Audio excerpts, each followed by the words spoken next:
अटी सरती शिवाय सगळ्या शेतकऱ्यांचा सातबारा या सरकारने कोरा केला पाहिजे। कर्जमाफीच्या प्रश्नाबद्दल ती भीक मागणारी मागणी नाहीये, तर आम्हाला जे तुम्ही लुटलं ती लूट बापाची परत करा। कारण महाराष्ट्रावाले तपासून घेत, ते खतं पण तपासून घेत नाही आणि राजकीय नेते सुद्धा तपासून घेत नाही। हा प्रॉब्लेम आहे ना भाऊ, सगळा बेसळ माल। पण तो देवेंद्र फडणवीस भाऊ आहे, त्यांनी काय केलं ते म्हटले देवेंद्र फडणवीस हे शब्दांचे खेळ करण्यात पटायते। गोरं आणि भाकर जनावर देवेंद्र फडणवीस साहेब तुम्ही घेऊन जा। बावनकुळे साहेब काल बोलले शेतीचं काय मानक कळत नाही। मी तुम्हाला सांगतो असे लोक सत्तेवर बसले काय होतोय। बटाटाचं झाड आणि भुईमुगाचं झाड सगळं याच्यातला फरक कळत नाही आणि शेतीबद्दल बोलायला निघालेले। बावनकुळे साहेब तुम्ही या आमच्या शेतीवर, तुमचा सत्कार आम्हाला गावागावामध्ये करायचा। आज तुम्हाला कळतं का काही कोणता शेतकरी अडचणीत आहे? शेतीतलं वांगा तरी कळतं का तुला? शक्तीपीठ, वाढवण आणि सुरजागड तिन्ही ठिकाणी जमिनी काढून घ्यायला निघालेले आहेत। आमची माय असते जमीन ती देणार नाही आणि जो द्यायला घ्यायला येईल त्याला त्या खड्ड्यात गाडल्याशिवाय राहणार नाही। आणि तुला नागपूरवरून जायचं कुठं समुद्रापर्यंत तर मोखासपीठनं जाणं काय प्रॉब्लेम आहे? शेजारून महामार्ग आहे ना हे शक्तीपीठ नाहीये, पैशाची सगळी मालमत्ता त्यांना जमवायची आहे। तुझं नाव लाव म्हणा त्या योजनेला लावलंय, मग लागू कर ना गुजरातमध्ये। आपली एकत्र येण्याची ही काही पहिली वेळ नाहीये। महाराष्ट्राला शेतकरी नेत्यांनी एकत्र यावं यासाठीचा प्रचंड मागे इतिहास राहिलेला आहे। आणि जेव्हा जेव्हा आम्ही एकत्र आलेलो आहोत नम्रपणानं बच्चू हो मान्य करूया, आपली इच्छा असो नसो शेतकऱ्यांना जर वाटलं आपण एकत्र आलं पाहिजे तर आपल्याला एकत्र यावं लागलेलं आहे। आणि म्हणून आपण जरा परिस्थितीचा भान सुद्धा ठेवलेला आहे। मतं वेगवेगळी आहेत ना, दृष्टिकोन वेगवेगळे आहेत, आपल्या राजकीय पक्षाचे धोरणं वेगवेगळी आहेत, परंतु आपल्या सगळ्यांचा कामाचा विषय हा जर शेतकऱ्यांचं भलं असेल तर मला असं वाटतं काही समान मुद्द्यांवर आपण एकत्र आलं पाहिजे आणि त्याचे तुकडे पाडले पाहिजेत, ही जनतेची भावना आहे। सुकारू समितीचा अनुभव आपल्या समोर आहे। आपण वेगवेगळ्या फ्रंटवर लढत होतो, ते पुणतांब्याचे शेतकरी एकत्र आले, ते म्हणाले तुमचं आता एकत्र वेगवेगळं लढणं आम्ही पाहिलं, चांगलं लढताय तुम्ही चांगले भाषण करताय, तुम्ही चांगल्या भूमिका करताय, पण तुम्ही वेगवेगळ्या लढल्यामुळे शेतकऱ्याचं मरण होतंय, ते तुमचं एकत्र वेगवेगळं लढणं जरा थांबवा। ते म्हणाले की तुमच्यापेक्षा असं करतो आम्हीच ठराव करतो, आणि ते जमले त्यांनी ठराव केला आणि ते म्हटले आम्ही संपावर जातो, काय कोणाला करायचं करून घ्या। हे काय आमच्या डोक्यातली कल्पना नव्हती। सामान्य शेतकरी पुणतांब्यात एकत्र आला, तो म्हटला सरकारचं पण लय पाहिलं आणि शेतकरी संघटनांचं पण लय पाहिलं, एकदा आमचं तुम्हाला दाखवतो। ते शेतकऱ्याची पोरं संपावर गेली, आम्ही पाहिलेला आहे। दबाव तयार झाला की शेतकरी नेत्यांना रमेश भाऊ पर्याय राहत नाही एकत्र आल्याशिवाय, आणि तो दबाव परत एकदा देवेंद्र फडणवीस साहेबांच्या कृपेने महाराष्ट्रामध्ये तयार होऊ घातलेला आहे। शेतकरी पोरं परत म्हणतायत तुम्ही एकत्र या, तुमचं काय भांडण आहे ते थोडे बाजूला ठेवा आणि एकदा कर्जमाफीचं आणि आमच्या राहिलेल्या मागण्यांचं काहीतरी बरं वाईट करा। जनतेनं परत रेटा निर्माण केलेला आहे महाराष्ट्राच्या शेतकऱ्यांना, त्यासाठी सलाम करतो। त्यांनी आम्हाला एकत्र आणण्याची परत हाक दिलेली आहे आणि त्या हाकेला आपण ओढ दिली पाहिजे। काय मागण्या महाराष्ट्राच्या समोर आहेत? फार मोठी यादी करता येईल, फार मोठी यादी करून आपल्याला मागण्या करता येईल, पण मोजक्या 4-5 मागण्यांसाठी आपलं सर्वांचं एकमत होऊ शकतं। विवादाच्या मुद्द्यांवर अनिल राव आपल्याला तासनतास बोलता येईल, आपले वेगवेगळे मत आहेत, आपल्या वेगवेगळ्या भूमिका आहेत, त्याच्यावर चर्चा होऊ शकते, करत आलेलो आपण आणि कुणीच कमी नाही आहे। ती जोरदारपणाने वेगवेगळ्या व्यासपीठावर आपण करू। समान आणणारे मुद्दे कोणते आहेत त्याच्याकडे शेतकरी बच्चूभाऊ पाहतायत। काय मुद्द्यांवर आपल्याला समानतेने एकत्र येता येईल? शेतकरी कर्जमाफीचा मुद्दा आहे। देवेंद्र फडणवीस साहेबांनी सत्तेवर येण्यापूर्वी आश्वासन दिलं, ते म्हणाले शेतकरी अडचणीत आहे, शेतकऱ्यांची कर्जमाफी आम्ही करणार, त्यांचा व्हिडिओ उपलब्ध आहे। ते म्हणाले आम्ही सत्तेवर आल्यानंतर करणार राहील आमची गोष्ट। व्हिडिओमध्ये ते असं म्हणतायत अरे शेतकऱ्यांची कर्जमाफी झाली म्हणून समजा, शेतकऱ्यांचा पहिला निर्णय आम्ही करणार, 7/12 कोरा करणार म्हटलेले होते, तुम्ही सांगितलं होतं। शेतकरी तुमच्याकडे आता बोले तैसा चाले असं वागा एवढी साधी मागणी करतायत, आणि त्यासाठी आपण सगळ्या शेतकरी नेत्यांनी एकत्र येऊन एकजुटीचा रेटा त्या मागणीसाठी उभा केला पाहिजे, ही महाराष्ट्रातल्या शेतकऱ्यांची भावना आहे। आपण एकत्र येऊन सगळ्यांनी एकत्र येऊन पुढे गेलं पाहिजे।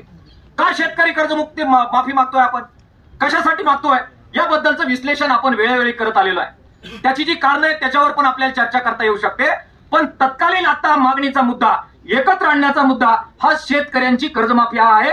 तुमचं अभिनंदन तो तुम्ही घेतलाय, परंतु आपल्या व्यासपीठाची मागणी असली पाहिजे केवळ थकीत कर्ज नव्हे, नियमित भरणारा शेतकरी जो आहे त्याच्या सहित अटी सरती शिवाय सगळ्या शेतकऱ्यांचा 7/12 या सरकारने कोरा केला पाहिजे, ही आपली एकमुखाची मागणी असली पाहिजे।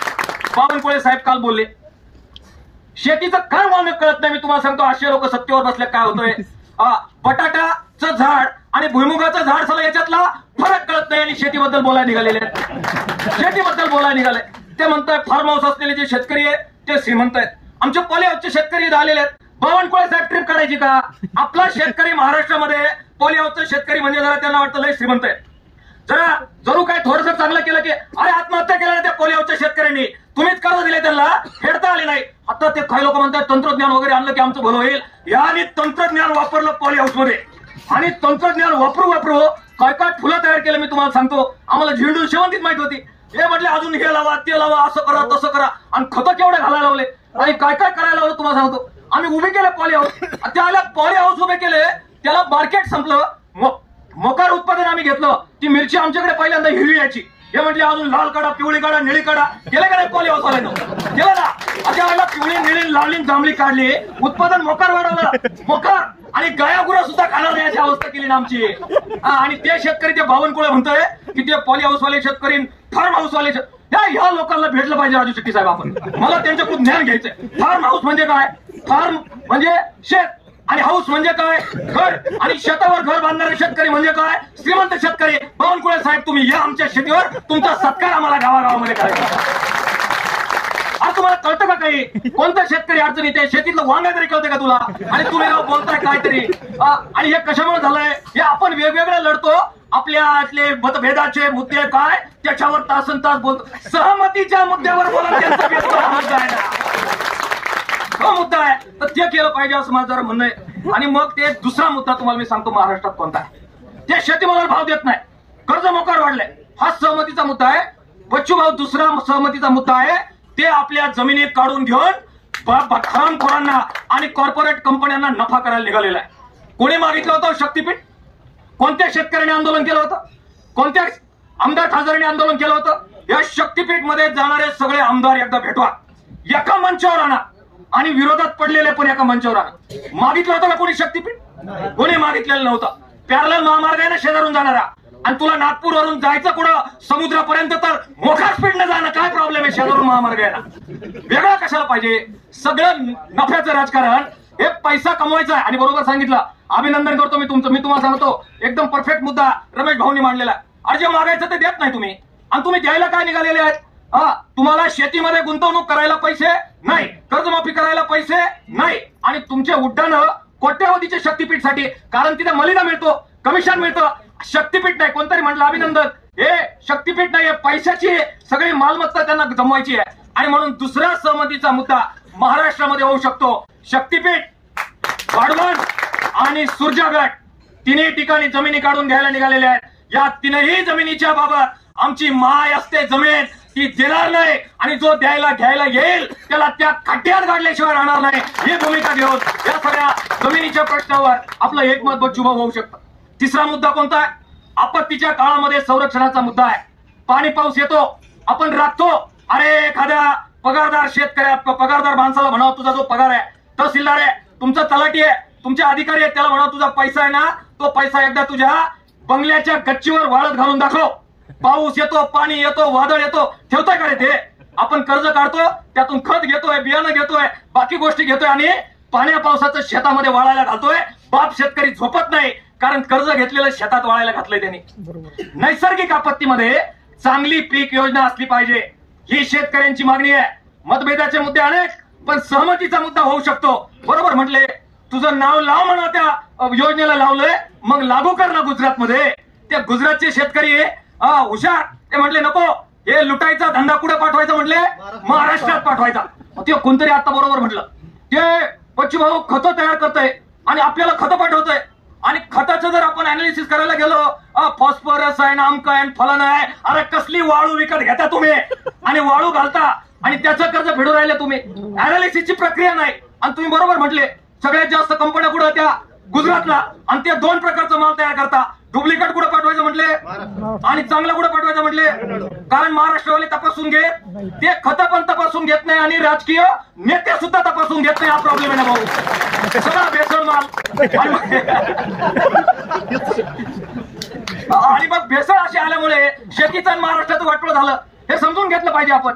आणि म्हणून सहमतीचा जो मुद्दा आहे तो पीक विमा योजनेचा मुद्दा आहे बच्चू भाऊ, ज्याच्यावर हात दिले की महाराष्ट्र ढवळून उठेल आणि या सगळ्या तुमच्या एकजुटीच्या मागे उभा राहू शकतो. त्यामुळे चांगली पीक विमा योजना जी आपत्तीमध्ये शेतकऱ्यांना लाभ देईल अशा प्रकारची आणली पाहिजे. अजून एक सहमतीचा मुद्दा आहे. हे बघा, मी सांगतो शाकाहारी माणूस आहे, म्हणजे माझ्या तब्येतीवरून तुम्हाला वाटतच असेल तसं, त्यामुळे मी काय बाबा खाणारा माणूस नाहीये. परंतु काही लोकांना म्हणले आम्हाला काय गाई काय पवित्र आहे आपलं, त्याच्याबद्दल सुद्धा काही म्हणणं नाहीये. परंतु आमच्या घरी शेतामध्ये दूध धंद्याच्या जिथे शेतकरी आहेत, दुधासाठी आपण लढलो, भावासाठी लढलो. आता नवा प्रश्न निर्माण झालेला आहे. ते आमच्याकडे गोरं होतंय, तुमच्याकडे गायला गोरं होतं का नाही? ते काय सांगावं का रे? आवश्यक काय प्रक्रिया? गोरं झाल्यानंतर ते राखायचंय, सांभाळायचंय. 5 लिटर दूध पिताय ते, आणि ते विकलं पण जात नाही, आणि मोकार पिताय. तुम्हाला मी सांगतो एकदा सुटल्यावर, हे खरं का खोटं आहे? पण ते म्हणतोय आता हे काय आहे म्हटले, गोवंश ते विकायचं नाही, द्यायचं नाही. आमचं पण म्हणणं आहे, आम्ही पण म्हणतो आम्हाला सुद्धा विकायचं नाही, द्यायचं नाही. सरकारला गोवंश रक्षण करायचंय, आमचं पण मत आहे, आमचा तुम्हाला पाठिंबा आहे. फक्त आमचं ते गोरं आणि भाकड जनावर देवेंद्र फडणवीस साहेब पैसे देऊन तुम्ही विकत घेऊन जा, ही आपली मागणी आहे. आपलं बाकी काय म्हणणं नाही. फुकट विकट नाही मिळणार, फुकट विकट मिळणार नाही. बापाची पेट नाहीये. आम्ही कमवलंय, कष्ट केले, त्याच्यातून ती गाई 8-9 महिने आम्ही सांभाळली, त्यातून ते झालंय. त्यामुळे गोवंश रक्षेच्या बाबतीमध्ये आमचं काय म्हणणं नाहीये. कोणाला करायची करा, कोणाला कायदा करायचं त्याबद्दल काय करायचं ते आपण एखादा लेख परत लिहू. आज आमचं म्हणणं एवढं आहे की ते गोरं आणि भाकड जनावर देवेंद्र फडणवीस साहेब तुम्ही घेऊन जा, आणि त्याचे ठरलेले पैसे शेतकऱ्याला द्या. आणि ते जर दिले नाही तर बच्चू भाऊ अभिनव आंदोलन करण्यामध्ये अत्यंत पटाईत माणूस, सगळे गोरे गोळा करून कोणत्या घरात सोडायचे आम्ही महाराष्ट्रात गाड्या बरोबर गोरे आणू, तुम्हाला सांगतो. त्यामुळे सहमतीचे जे मुद्दे आहेत ते सहमतीचे मुद्दे असे आपण काढले पाहिजे. ही यादी लांबवता येईल, पण मर्यादा आहे. सहमतीवर काम केलं पाहिजे. जिथं विसंवाद आहे तिथे चर्चा होईल ना, तिथे युक्तिवाद पण होईल. शेतकऱ्यांच्या आत्महत्या 1991च्या अगोदर कमी होत्या आणि 1991च्या नंतर वाढल्या, आणि 1991 नंतर ज्या आर्थिक धोरणांमुळे आत्महत्या वाढल्या त्याचा परिणाम म्हणून तशीच धोरणं ज्यादा राबवली तर आत्महत्या अजून वाढतील असं मानणारे लोक या देशामध्ये मोठ्या संख्येने आहेत. आणि अनुभवातून ते आलेलं आहे. कर्जमाफीच्या प्रश्नाबद्दल ती भीक मागणारी मागणी नाहीये, तर आम्हाला जे तुम्ही लुटलं ती लूट बापाची परत करा असे मानणारे लोक या महाराष्ट्रामध्ये आणि देशामध्ये खूप आहे. आणि म्हणून मित्रांनो, सहमतीच्या मुद्द्यावर आपण काम करूया.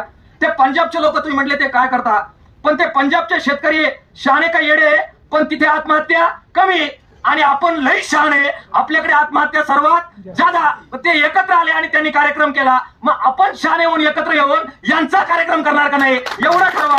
या परिषदेचा उद्देश असला पाहिजे. एक ट्रॅक्टर मार्च असं काढू ना, मग तो सगळ्या महाराष्ट्रातून निघेल आणि सगळे ताकद लावतील, आणि हे सगळे आमदार जातीच्या धर्माच्या प्रश्नावर आंदोलन करणारे आहेत ना, असले ते पण जरा एकत्र आले, काय काय करतात तुम्हाला सांगतो. या सगळ्या आमदारांना उभं करून मागे आणि सांगो की द्या ताकद शेतकरी आंदोलनाला, आणि नाही दिले तर चला एकही मत परत मागायला येऊ नका, ही भूमिका घेऊ. आणि एक कार्यक्रम, एक दिनांक, एक दिशा आणि किमान सहमतीचे मुद्दे. महाराष्ट्रात परत एकदा जबरदस्त आंदोलनाची पार्श्वभूमी तयार होऊ शकते. मी आपल्याला विनंती करतोय, एकदा बसा. राजू शेट्टी साहेब तुम्ही आहात, बच्चू कडू साहेब तुम्ही आहे, आम्ही सगळे आहोत, अनिल गलवट असतील, पवार असतील, बाकी सगळे असतील. आज जे नाही आले त्यांना पण आव्हान देऊ. आपल्याला कोणाचं वावडं नाही. 5 मुद्दे काढा आणि 5 मुद्द्यांवर ज्यांचं सहमती आहे त्या सगळ्यांना एकत्र आणा. फक्त एकत्र आल्यानंतर त्यांनी कार्य करायचं नाही एवढी एक अडचण टाका.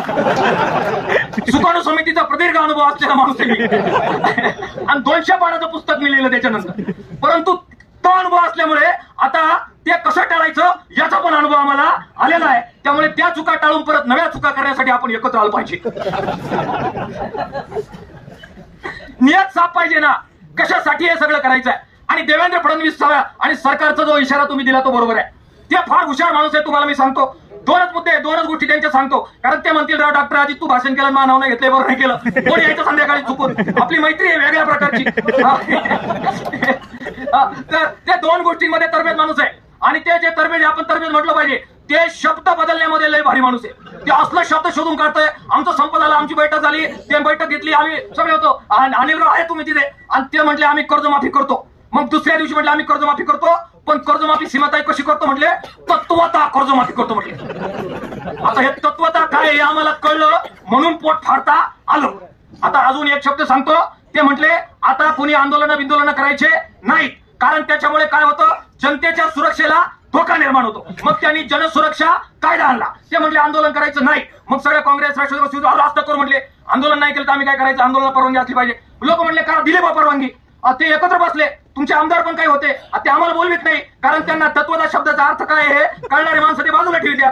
तुम्हाला बोलवलं त्यांनी आणि ते बसवलं बैठकीत. देवेंद्र फडणवीस ते म्हटले असं करतो, आता आम्ही हा शब्द काढून घेतो, फक्त कट्टर डावे हा शब्द टाकतो. हे सगळे म्हटले आता बऱ्याच डाव्यांचा भेद पाहतायत, पाहू द्या, आपण सुटलो. ते सभागृहामध्ये पण ते म्हटले जाऊ द्या आता सुटलोय आपण.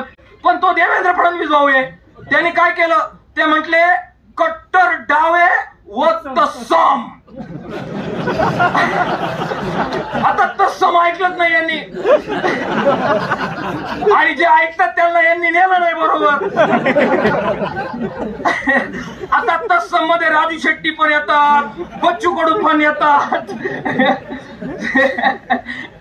तर हे देवेंद्र फडणवीस हे शब्दांचे खेळ करण्यात पटायते.